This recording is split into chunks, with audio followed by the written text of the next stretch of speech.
Bonsoir, nous sommes le 22 octobre. Merci de nous rejoindre pour une nouvelle édition du journal de la rédaction. En direct, si vous nous suivez à 18 h, voici un aperçu des sujets qui seront développés au cours de la prochaine demi-heure.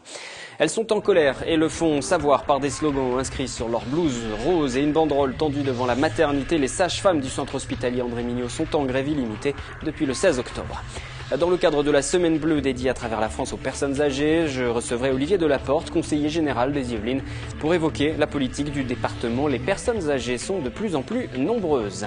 Bouquet final de l'année, le nôtre qui célèbre le 400e anniversaire de la naissance du jardinier du roi au château de Versailles. Découvrez l'exposition Le Nôtre en perspective, l'homme, son art, son influence. L'exposition vient tout juste d'ouvrir au château de Versailles. L'image du jour, et nous partons pour Thoiry et ces deux jeunes servals que le public peut maintenant découvrir. Ils sont nés cet été, jusque-là ils restaient près de leur mère. Arrivés voici une dizaine d'années dans le parc en provenance du Royaume-Uni, les soigneurs les ont baptisés Nolanegoran. Le serval, qui ressemble à un gros chat, mesure en moyenne entre 60 cm et 1 mètre. Il peut peser jusqu'à 15 kg. C'est une espèce classée en préoccupation mineure par l'Union internationale pour la conservation de la nature. La dégradation de son habitat est notamment responsable de sa raréfaction. Depuis mercredi, les sages-femmes de l'hôpital André Mignot sont en grève au Chesnay, même si elles poursuivent le service comme la loi les y oblige. Elles réclament plus de considération et cela passe notamment par de meilleurs salaires. Les précisions avec Olivier Maniscalco et Jonathan Villeman. Un métier mal reconnu pour de lourdes responsabilités. Voici aujourd'hui le ressenti des sages-femmes de l'hôpital André Mignot de Versailles. En grève depuis le 16 octobre, elles réclament plus de considération et un statut spécifique à leur profession au sein des hôpitaux et des cliniques privées.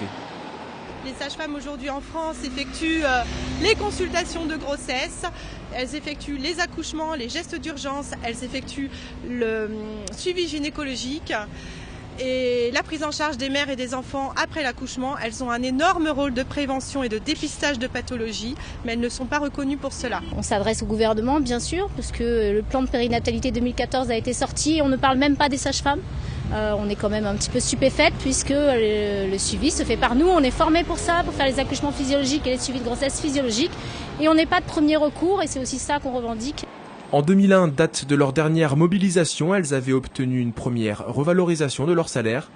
Depuis, plus rien malgré un changement de statut. Même si elles continuent le service à l'hôpital, elles se réuniront ce soir 20 h à Poissy, à l'établissement français du sang, afin d'étendre la grève et se préparer à une éventuelle manifestation. Et j'ajoute que la direction ne nous a pas autorisé à filmer le service en grève et n'a pas souhaité s'exprimer. Et l'on en vient à notre question du jour. Lors de chaque édition, vous le savez, vous avez la parole pour commenter l'actualité. Le métier de sage-femme est-il assez reconnu par le milieu hospitalier notamment? Voici vos réponses au micro de Jonathan Villeman. En France, non. En Espagne, oui. Mais où je viens, oui.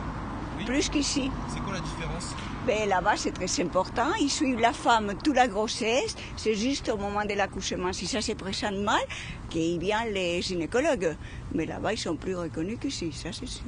Bah, elle devrait être payée beaucoup plus que ça. Enfin, si on passe des examens, c'est pas pour être payé. Pourquoi d'un bac plus 1 qui sont payés au niveau du bac plus 2 quoi? C'est une question à se poser. C'est quand même bizarre. Un métier médical, paramédical, n'est jamais assez reconnu. Parce que c'est des métiers très importants et qui sont mal connus du grand public. Non, c'est pas normal. Il faut que ça soit bien équitable, tous les salaires, que ce soit homme ou femme. Et quand elles ont un bac plus 5, il faut qu'elles soient payées au niveau bac plus 5, pas au niveau bac plus 2. Donc moi, je leur dis chapeau et puis bravo. Voilà, il faut qu'elles continuent. Non, c'est certain que la rémunération n'est peut-être pas à la hauteur de la formation, c'est certain, mais oui, c'est de ce côté-là, oui, ça me paraît évident, oui. D'ailleurs, on pourrait rejoindre un petit peu le problème aussi des infirmières, qui, à mon avis, n'ont pas de rétribution à la juste valeur de leur métier. L'invité de ce journal, c'est Olivier Delaporte. Bonsoir. Bonsoir. Conseiller général UMP dans les Yvelines. Je vous reçois pour évoquer la Semaine bleue, cette semaine nationale dédiée aux personnes âgées. Vous êtes délégué aux personnes âgées, personnes handicapées, équipements médico-sociaux pour le département des Yvelines. Oui. J'aimerais tout de même votre réaction par rapport au sujet qu'on vient d'aborder en ouverture de ce journal, cette grève des sages-femmes à l'hôpital Mignot à Versailles. Ça doit vous interpeller, forcément? C'est évidemment un sujet important, c'est très important. C'est une profession qui exerce qui a une place considérable dans la vie de tout le monde, qui est infiniment respectable et doit être respectée et qui doit être, je dirais, prise en compte en fonction de ce qu'elle apporte à la société. Bien entendu, il faut être aussi conscient qu'il y a des difficultés budgétaires, qu'il y a des équilibres à trouver, que tout ça n'est pas simple, mais qu'il faut le traiter avec humanité et sens des responsabilités. Mais je pense que c'est le souci de l'ensemble des acteurs concernés. Et les sages-femmes, en tout cas, qui restent mobilisées pour l'instant. Grève illimitée, même si le service se poursuit au Chesnay. Ce sont nos parents, nos grands-parents, voire nos arrière-grands-parents. Leur quotidien n'est pas toujours évident. La Semaine bleue doit permettre d'attirer l'attention sur cette partie de la population qui est de plus en plus nombreuse. Le taux de la population âgée de plus de 60 ans passera d'un peu plus de 21% aujourd'hui à 31% en 2030. Les plus de 75 ans pourraient être 10 millions dans l'Hexagone en 2040. Aujourd'hui, la société ne peut pas oublier forcément les seniors. Et dans le département des Yvelines, est-ce que vous constatez aussi cette poussée de nos aînés? Ils sont de plus en plus nombreux. Oui, on la constate. Et je dirais le département des Yvelines est en Île-de-France un des départements avec l'Essonne qui va connaître, d'après les prévisions des spécialistes, une des plus fortes poussées, augmentation du nombre des personnes âgées. Et ça, c'est un élément qui est très important. Alors c'est une bonne chose, d'abord. On vit plus âgé, on vit mieux plus âgé, et c'est un élément dans la vie qui est essentiel. Mais ça pose des questions d'accueil, des questions d'accompagnement, des questions d'appui, de soutien auprès des familles, auprès des aidants familiaux, de professionnalisation des métiers d'aide à la personne, qui exigent évidemment l'effort des professionnels et du Conseil général, bien entendu. Il y a des réponses adaptées à apporter. On va commencer par évoquer l'APA, justement. C'est l'allocation personnalisée d'autonomie. Elle concerne combien de personnes et quel est son montant? Quels sont les critères? Qu'on reprécise ce qu'est cette APA, allocation personnalisée d'autonomie. Alors, l'allocation personnalisée d'autonomie, c'est une allocation qui est fixée en fonction des ressources de la personne et en fonction des besoins de la personne. C'est une allocation qui est adaptée et qui prend des formes diverses d'ailleurs, parce que ce n'est pas seulement une allocation versée en espèces, c'est aussi la prise en charge des travaux dans le logement, du transport, d'un certain nombre de prestations. L'APA aujourd'hui, c'est 17 000 instructions d'allocation dans le département des Yvelines et c'est, je dirais aujourd'hui, 12 à 15 000 personnes qui en bénéficient, dont, on aura peut-être l'occasion d'y revenir, à peu près 60% qui en bénéficient à domicile et 40% en établissement spécialisé. Oui, parce que c'est une évolution de la société aussi. On vit plus longtemps, forcément, mais on souhaite aussi rester chez soi. Donc il faut apporter des bonnes réponses à ces problématiques. Oui, c'est un élément très important. Vouloir rester chez soi, c'est garder des repères familiaux, c'est garder des repères de la vie courante, c'est rester dans ce qui a fait l'essentiel de sa vie, une partie importante de sa vie, et ça répond à une attente très forte des personnes âgées. Rester chez soi, le plus tard possible. Il y a parfois une inquiétude de quitter son chez soi pour aller vers un avenir qu'on connaît mal, et d'où le souci du Conseil général de prendre en charge et d'accompagner, d'aider le maintien à domicile, c'est-à-dire les prestations aux personnes âgées qui souhaitent rester chez elles, notamment des personnes âgées dépendantes. Mais ça a un coût, et comme la population vieillit, ce coût va forcément augmenter dans les années à venir. Comment ce sera financé? Est-ce que ça va mettre à mal l'équilibre budgétaire, ne serait-ce que du Conseil général déjà? Alors, évidemment, je crois qu'il faut être là aussi conscient des questions budgétaires, de la nécessité de retrouver le sens de la mesure en matière de dépenses publiques et de dépenses sociales, mais en même temps, c'est une des priorités. Et je dirais pour le Conseil général des Yvelines, comme pour les départements en général, c'est une des priorités essentielles, une des priorités majeures. Quel est le budget justement consacré par le Conseil général? Une centaine de millions à l'autonomie, dont 60 millions aux personnes âgées et 40 millions aux personnes en situation de handicap. Alors, dans les 60 millions pour les personnes âgées, je dirais 35 à 40 millions pour les personnes âgées à domicile et 40 millions pour les personnes âgées en établissement. Ce sont des sommes très importantes et pour autant, la paupérisation des personnes âgées, c'est une réalité. On en parlait encore hier soir sur ce plateau avec le responsable départemental du Secours populaire. Donc, dans le département des Yvelines, il constate une hausse des demandes des seniors qui ne parviennent pas à boucler leur fin de mois. Est-ce que la situation va s'améliorer pour ces personnes qui résident dans le département et sous l'autorité du Conseil général des Yvelines? Oui, c'est un sujet majeur parce que il n'est pas tolérable de laisser des personnes âgées, je dirais, dans une situation de difficulté profonde. Mais il n'y a pas que l'aspect budgétaire, il n'y a pas que l'aspect financier. Il faut tenir compte aussi de sujets très importants comme l'isolement, la solitude des personnes âgées. Le Conseil général fait un effort très important dans la lutte contre l'isolement des personnes âgées et aussi la question de la maltraitance. La question de la maltraitance n'est pas une question dépassée. Aujourd'hui encore, le Conseil général a une action très particulière et très soutenue en faveur contre la maltraitance et en faveur des personnes âgées. Mais vous parliez de l'isolement. L'isolement découle aussi quelquefois, peut-être même souvent, de problèmes financiers, parce qu'on n'a pas assez d'argent pour sortir, on n'a pas assez d'argent pour aller rencontrer d'autres personnes. Oui, bien sûr. Les deux sujets ne sont pas exclusifs l'un de l'autre. La question financière, les revenus, l'allocation d'autonomie est essentielle. Elle continuera d'être essentielle. Elle va être réexaminée d'ailleurs dans le cadre de la loi qui va être présentée par le gouvernement, par le Premier ministre et le gouvernement. Qui sera présentée au printemps. Au printemps, on aura peut-être l'occasion d'y revenir. Justement, vous en attendez quoi de cette loi? Parce que ça fait des années qu'on en parle. Le précédent gouvernement en parlait également, donc toute tendance politique confondue. C'est un sujet qui préoccupe, mais les mesures tardent toujours. Mais je vais même aller plus loin. Vous savez, c'est un sujet qui remonte à plus d'une vingtaine d'années. Le précédent du précédent gouvernement en parlait déjà. Et en fait, les gouvernements butent les uns après les autres sur la question financière. Alors, il me semble que l'un des enjeux importants de cette loi, c'est de prendre en charge, évidemment, l'allocation en fonction des besoins des personnes, mais aussi d'accompagner le dispositif. C'est-à-dire de favoriser, notamment par le biais du maintien à domicile, des métiers qui sont en émergence, des métiers d'aide à la personne. Et en particulier dans le département des Yvelines, on a 4000 personnes, 4000 emplois dédiés au service à la personne. Et vous voyez que en soutenant ces métiers-là, on va essayer de solvabiliser les besoins des personnes âgées. Pas uniquement en établissement, pas uniquement par le biais d'allocations, mais en mobilisant tous les outils et tous les acteurs qui interviennent dans le soutien des personnes âgées. Et je dirais avec un esprit d'humanité, avec un esprit de solidarité. C'est la solidarité est un des maîtres mots du département, d'où l'importance de l'institution départementale aujourd'hui et j'espère demain pour aider et venir en aide et accompagner les personnes âgées. Vous parlez de ces centres, de ces maisons médicalisées. On peut mentionner l'EHPAD qui ouvrira à Montigny-le-Bretonneux dans pas très longtemps. Le dossier est lancé, la ville a été retenue, cette maison de retraite médicalisée sur l'ancien site de la communauté d'agglomération. Mais vous le savez, si vous nous suivez régulièrement pour ce journal. Vous parliez de l'isolement tout à l'heure. Ce sont aussi les 10 ans du dispositif Yvelines étudiants seniors. Et ça, c'est une réponse que vous proposez contre l'isolement, justement, de ces personnes âgées, cette rencontre entre générations. Oui. Comment ça fonctionne? C'est pas un dispositif global. C'est une expérimentation. C'est un petit dispositif, mais qui est très important, car il mobilise 150 à 200 jeunes qui vont l'été rendre visite à des personnes âgées, les voir, les visiter, tout simplement, dialoguer, échanger, et partager. Ça marche. Et ça marche très bien. Ça marche très bien. On a compté plus de 8000 visites en 2012.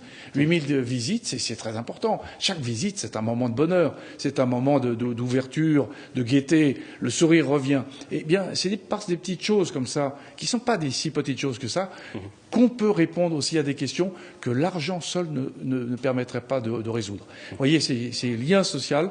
Alors, il y a l'exemple de Yvelines étudiants seniors, on en fait à 10e année, vous l'avez rappelé. Il faut aller plus loin, il faut continuer cette expérimentation et puis développer d'autres expériences. Je pense notamment au logement, à l'aide au logement des jeunes dans des logements occupés par des personnes âgées.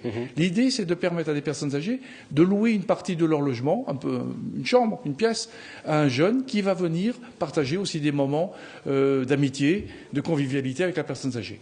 Et vous voyez qu'en rapprochant des personnes âgées et des plus jeunes, on reconstitue des petites cellules familiales en quelque sorte. C'est pas tout à fait des familles, mais un des nouveau cellules. Style de famille recomposée en quelque sorte. Une recomposition, si vous voulez, mais qui permet aussi beaucoup d'échanges et de convivialité. Ça enrichit aussi bien les plus jeunes que ces personnes âgées qui sont isolées bien souvent. Vous le disiez, nous sommes en pleine semaine bleue sur toute la France. Il y a des rencontres qui sont mises en place avec le Conseil général dans chacune des coordinations gérontologiques locales. Je vous renvoie au site internet du Conseil général pour avoir la programmation complète. Toutes ces questions, toutes les problématiques sont prises en charge, qu'il s'agisse même des seniors au volant, de la protection, de la solidarité. Est-ce que toutes vos actions sont suffisamment connues? Est-ce qu'il y a une campagne aussi de communication, je crois, qui s'amorce, ou en tout cas qui a déjà même été lancée? Oui, il y a une campagne de communication qui est faite par l'intermédiaire non seulement du Conseil général, mais également par l'intermédiaire des communes qui jouent un rôle aussi. Je vous donne un exemple. Il se trouve que dans la commune dont je suis maire, ce matin, il y avait une rencontre des aînés qui avaient participé au voyage des 5 dernières années. C'était un moment de convivialité, d'échange sur des voyages réalisés ensemble. Eh bien, voilà, ce sont des petites initiatives, mais un foisonnement de petites initiatives au niveau du département des Yvelines qu'on essaye de faire connaître. Peut-être pas suffisamment encore, mais qu'il faudra faire connaître de plus en plus pour permettre aux personnes âgées de se sentir moins seules, de se sentir écoutées, de se sentir accompagnées aussi dans une société qui est parfois bien complexe et qui leur donne souvent plus que l'impression de ne pas tenir compte de leurs besoins et de leurs attentes. Et ces personnes âgées qui sont de plus en plus nombreuses et ce sera encore plus le cas dans les années à venir. Merci Olivier Delaporte d'être venu sur ce plateau, conseiller général des Yvelines, la Semaine Bleue qui se poursuit jusqu'au 27 octobre. Le programme complet sur le site du Conseil général. D'ici à 2015, les sites publics mais aussi privés devront être accessibles aux personnes en situation de handicap. Pas évident pour les commerçants. La Chambre de métiers de l'artisanat a organisé pour cela son premier forum sur l'accessibilité. C'était aujourd'hui et Claire Cambier et Elodie Moine étaient présentes. Des élévateurs, des rampes, des bandes de guidage pour personnes malvoyantes. Nous voici au premier forum de l'accessibilité yvelinois. Car d'ici le 1er janvier 2015, espaces publics, transports et cadres bâtis devront être accessibles aux personnes handicapées. Pour les fournisseurs de matériel du secteur, cette loi multiplie les opportunités. Oui, cette année, on a eu plus de ventes que les années passées. Et ça devrait venir en notre faveur pour l'année prochaine encore. Pour ce commerçant, l'enjeu est tout autre. Il connaît bien les problèmes d'accessibilité, son frère est en fauteuil roulant, mais il regrette le manque d'accompagnement. On essaie d'entreprendre les démarches, savoir les subventions. Je pense qu'on est très mal informé à ce niveau-là parce qu'aujourd'hui, on a une loi qui nous est pondue. On dit voilà, il faut réglementer. On ne se soucie pas de savoir si on a le budget ou pas. Ça, c'est la première chose. On ne sait pas si on a des subventions ou pas. Pour conseiller ces commerçants, la Chambre de métiers et de l'artisanat a réuni également des avocats, des conseillers financiers et les chambres consulaires. Selon elle, les subventions existent bel et bien, mais restent limitées. Il y a des aides effectivement qui existent sur l'ensemble du territoire via les FISAC. Il y a des aides effectivement aussi locales via le parc naturel régional. Il y a une aide qui devrait arriver très prochainement émanant du conseil régional pour effectivement les commerçants artisans inscrits au répertoire des métiers. Mais ça reste effectivement que des coups de pouce, que des aides ponctuelles. La charge financière incombera donc majoritairement aux commerçants. La Chambre de métiers et de l'artisanat devrait organiser régulièrement des journées d'information sur le sujet. Culture, le nôtre fête ses 400 ans, une année de festivités à travers le territoire et bien sûr à Versailles vient de s'ouvrir le dernier événement de la programmation du château. André Le Nôtre en perspective, elle est présentée jusqu'au 24 février. Au-delà du jardinier du roi bien connu, c'est également l'homme, son art, son influence qui sont illustrés à travers des documents inédits. Une exposition qui va vous surprendre comme vous le précisent Aurélia Debussy et Jonathan Villeman. Les visiteurs s'attendent à découvrir André Le Nôtre, le paysagiste, le jardinier du roi. C'est aussi une autre vision de l'homme, de sa carrière et la diversité de son art que célèbre le château de Versailles à travers l'exposition André Le Nôtre en perspective. Jusqu'au 24 février, pour clôturer l'hommage rendu tout au long de l'année au 400e anniversaire de la naissance d'André Le Nôtre, l'exposition se présente comme le bouquet final.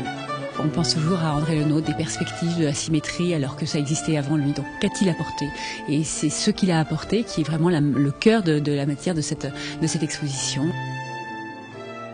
Tout le monde croit connaître André Le Nôtre, mais au-delà du jardinier bien connu, du dessinateur de jardin, le paysagiste, l'aménageur d'espace immense, eh bien c'est également le contrôleur général des bâtiments, l'homme proche du roi, l'immense collectionneur.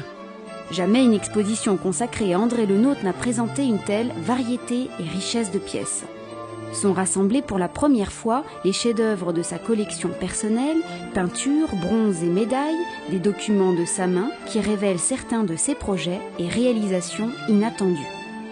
Après avoir découvert cette carrière et ses grandes réalisations, découvrir 5 salles consacrées à son art sur les grandes perspectives, les découverts, les couverts, entrer dans l'atelier de Le Nôtre, comment il aménage tout ce territoire et enfin la modernité de Le Nôtre. Ça nous donne des choses très très différentes, des univers différents. On entre dans l'intimité des bosquets, on ressort à la lumière de la suite de le nôtre, quoi après sa mort. Et donc cet héritage, un héritage qui est multiple, qui est à la fois en France et en Europe. Une exposition unique qui suscite émotion et surprise devant des documents inédits à découvrir jusqu'au 24 février. Et puis, toujours à Versailles, une autre exposition se poursuit. Rouler carrosse, inaugurée le 17 mars 2012, la direction annonce avoir franchi le cap des 270 000 visiteurs. Il ne vous reste plus que 2 semaines pour découvrir ce premier événement organisé autour des véhicules hippomobiles. Et ce sera gratuit les week-ends des 2, 3, et 9 et 10 novembre. Entrée donc gratuite sur ces week-ends. Les concours de cuisine, c'est très tendance à la télévision. Et il en est un peut-être un peu moins médiatisé, mais qui n'a pas moins d'importance, en tout cas pour Romain Escriva. Ce jeune Yvelinois prépare la finale nationale du meilleur jeune boulanger de France qui se tiendra du 11 au 15 novembre prochain. Dès qu'il le peut, cet élève de CFA de Versailles répète inlassablement ses gammes. Bon appétit, c'est bientôt l'heure. Et puis, si vous nous suivez en direct, bien sûr, voici de quoi vous mettre en appétit avant de passer à table. Anthony Reich. Non, pas dans ce sens-là. Parce que là, tu le pousses vers un endroit où c'est fermé. Donc il faut que tu pars du bas et que tu le pousses vers là où c'est ouvert. D'accord. C'est dans cet atelier parisien que Romain passe désormais tout son temps libre. Ici, pas de jeux vidéo, mais la répétition avec l'aide de ses coachs. Des gâteaux et viennoiseries que le jeune Yvelinois devra réaliser le jour de la finale du meilleur jeune boulanger de France. Tu tires un peu tes angles ici, tu ramènes ton beurre dessus et tu fais bien la jointure. D'accord, on voit les deux. Pour que ton beurre aille bien au bord et que tu n'aies pas de pâte toute seule. D'accord. C'est en allant chercher le pain avec ses parents le dimanche matin et la vue des gâteaux dans les vitrines que Romain a voulu découvrir l'univers des délices. Sa spécialité, la viennoiserie et son péché mignon, le fraisier. Donc je mets une crème sur la génoise qui va terminer le fraisier. Après, je vais le recouvrir d'une pâte d'amande et le décorer et puis ça sera fini. Le geste est déjà très méticuleux et soigné. Pourtant, à 18 ans, Romain Escriva n'est qu'apprenti boulanger. Je pense qu'il a une bonne intuition. Le métier de boulanger, c'est un métier où il y a du toucher de pâte. Il faut comprendre les pâtes. C'est pas évident pour tout le monde et je pense que Romain, il a cette qualité-là. Donc derrière, ça roule, quoi. Et les défauts de Romain, je pense qu'il manque un peu encore de rapidité. C'est ce qu'on va essayer de lui apporter en s'organisant. Après avoir remporté le concours d'Île-de-France, le programme de la finale nationale est encore plus relevé. Romain devra entre autres réaliser une viennoiserie feuilletée et briochée, une pièce décorée et 2 pains. Tout cela en 8 heures de temps, cuisson comprise. Et c'est sur l'épreuve de viennoiserie justement que Romain veut se détacher, avec une petite touche de chocolat. C'est quelque chose que tu avais déjà fait avant, ça ? Non, jamais. C'est la première fois que j'essaye une pâte chocolat, une pâte nature. J'avais jamais fait, j'avais fait tout le temps nature et là j'ai appris une nouvelle technique. Normalement c'est une pâte nature avec laquelle on ajoute du beurre. Et là ça va faire quelque chose avec une partie blanche et une partie chocolat. Donc 2 couleurs, c'est quelque chose qu'on voit rarement, quoi. L'idée en fait c'est pour chaque épreuve sortir de l'eau. C'est exactement ça. C'est le but, c'est d'être au top un peu partout, quoi. C'est ce qu'on va chercher. Enfin, on va essayer du moins. Le jour J, aucun détail ne devra être négligé et les coachs sont là pour le lui rappeler. Il va être jugé sur toutes les étapes de fabrication, absolument toutes.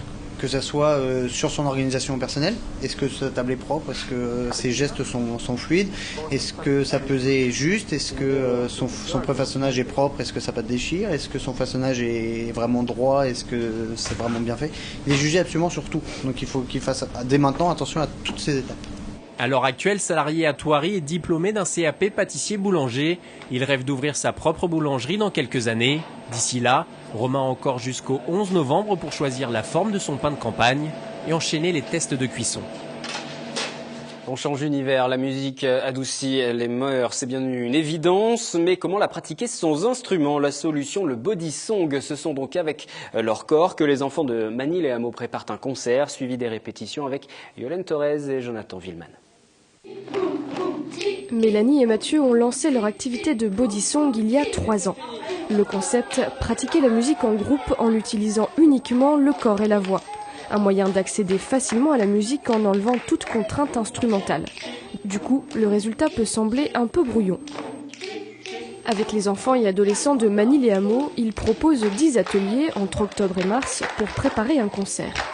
On a fait des exercices d'impro, vocal, rythmique, des jeux un peu sur des choses simples, en fait, des bases de la musique.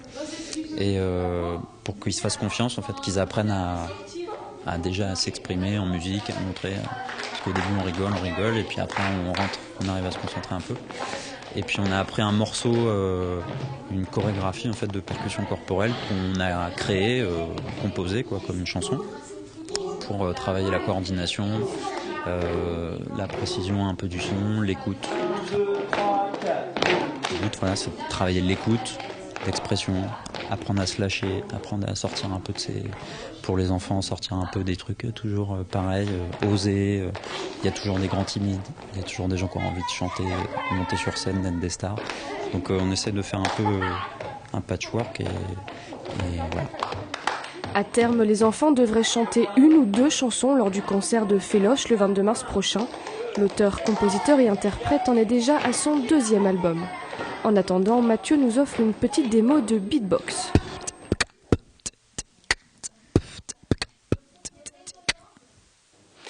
Pas de beatbox pour moi, c'est la fin de ce journal. Toutes nos éditions sont consultables sur notre site internet, rubrique 7-8 l'actu. Bonne soirée, ce mardi c'est Catherine Zulato qui vous accompagne avec un 7-8 société dédié à la prévention routière. Les accidents dramatiques sont en hausse dans le département. Pourquoi et surtout quelles solutions? Ces invités en débattront à 18h30, 19h30 et 23h. À demain.